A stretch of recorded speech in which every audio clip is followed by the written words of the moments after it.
What up, though? I just recently uploaded the video trailer for my visual novel, which I'm hoping will be available for purchase on Halloween 2019, called the Rave. So in this video, I like to dive into the background of that particular project with a synopsis, and I also like to go into more detail about what I have in mind, more about what I have in mind with this whole video venture I've recently embarked on.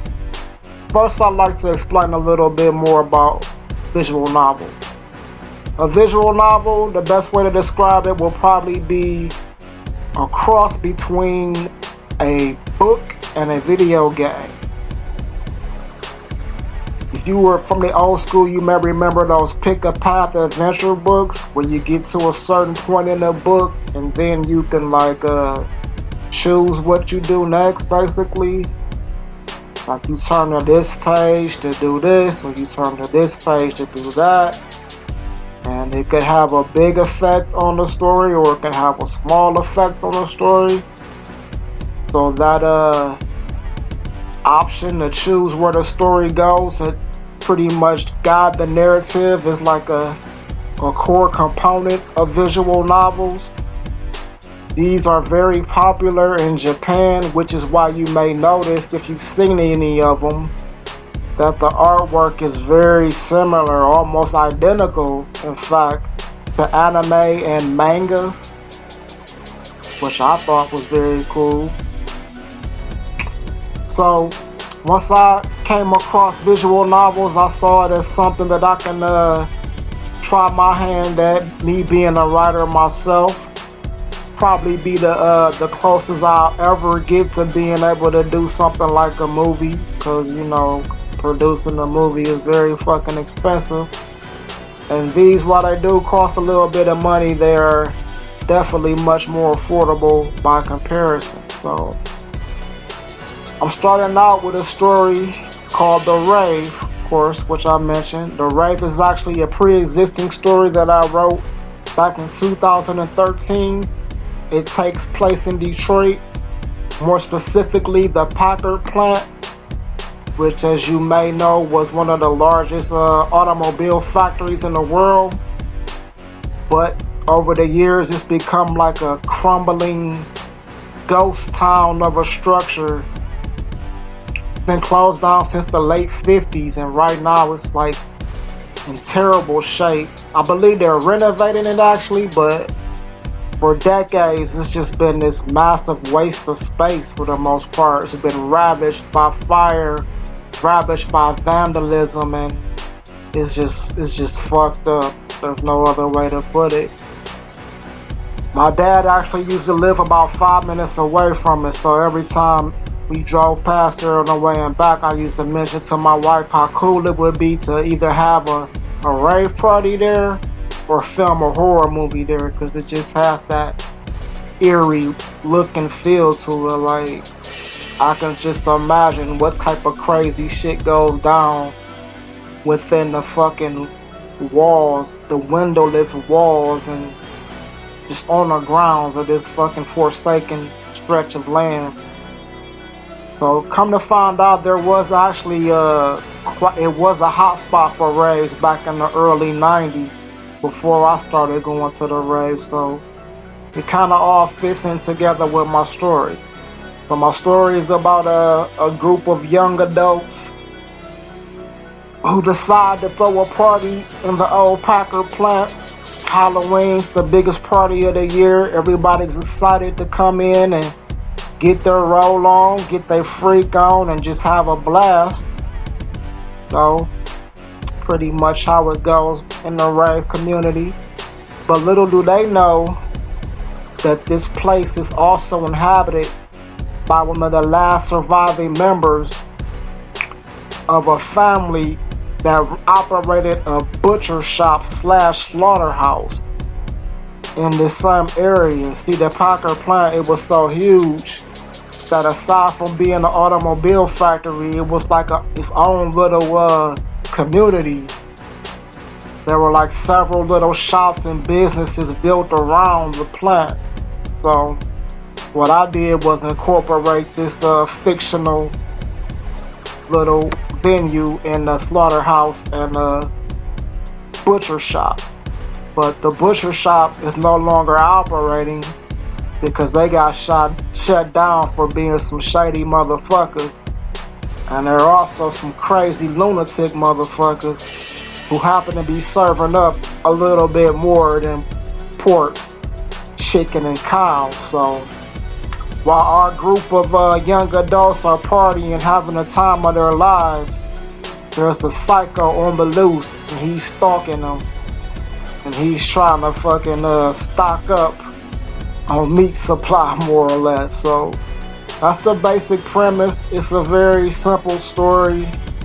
I won't say it's the typical slasher story. I mean, of course, there are some of those tropes in there, but I tried to make it unique, make it my own, give it my own little spin. And as far as the visual novel aspect, it doesn't have as many choices as the typical visual novel. Like I said, it's a pre-existing story, so I wanted to keep a lot of the core components intact. So it's more story than anything else. There are a few choices, but it's more story with a visual component to it. I actually have a few of these planned out, so if things go well, I will implement more of the traditional visual novel components, but for now this is just a story that I've already written that I'm hoping will translate a little bit easier to the visual novel format, and I hope it will be a better story than what I already have, because honestly I'm not really feeling that story. So as for a not so seamless transition, one of the most important things I took away from my many years of writing for many internet companies was the importance of relationship building in marketing. For example, an email marketing company, of course they want to sell their services to businesses who can benefit, from their little solution.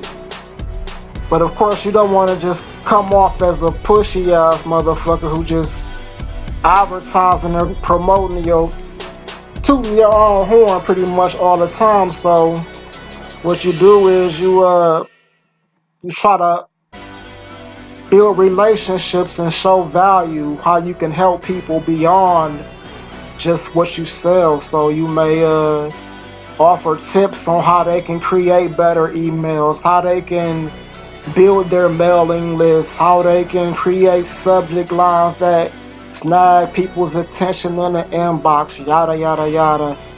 You want to build a rapport and earn their trust, so when they do come to view you as a trustworthy source, they feel comfortable spending money with you and buying your email marketing service. So that's what I'm trying to do here with this whole author thing, not just the visual novel, but with my books in general, because I've been writing for a while. I'm more specialized in urban fiction / street fiction / hood books and erotica. The horror stuff is that's like an experimental thing I'm trying out, but what I'm trying to do more than anything is reach new audiences. Of course, video is the hot medium right now, so I'm giving this author thing one last big try, and I'm going to exhaust all my options, and video is one of them. Now, I have had a degree of success with this relationship building thing. I've been an entrepreneur / hustler for a while, so I've had some degree of success with that, with some other business ventures I've had going. But playing the devil's advocate, I could argue that that was more me building my business around products that essentially sell themselves more than anything, with me being some charismatic motherfucker people just want to, latch on to, for lack of better words. So What I kind of worry about with this venture here is that after getting to know me, people may find that I'm a politically, ethically, and morally incorrect type of motherfucker who rocks to the strum of his own strings. I don't always see myself as the type of person who inspires the type of support, the type of people you want to rally, the type of person you would necessarily want to rally around. I don't endear myself to people very well. I'm just a fuck it type of motherfucker who do me. But I'm always gonna do me, and I believe in what I'm doing. And right now, this is what I'm doing. So we'll see how it goes, man. I got a lot of things planned as far as projects go, videos, books. So I don't know how well it's gonna go, but I'm gonna give it my all until I got all these stories out of my brain, and I'm hoping for the best. I hope people stick with me, and we'll see how it goes, man. But I'm gonna be in it for a long haul, so hopefully people latch on to these videos sooner than later, because I'm gonna be in it for a while. So thanks for listening. Be on the lookout for the Rave and other visual novels, short stories, and books by Contel Bradford, me, and Count Crew Publications. And if you're feeling it, check us out on Patreon, where you can learn more about these projects and support these projects if you feel it. Peace.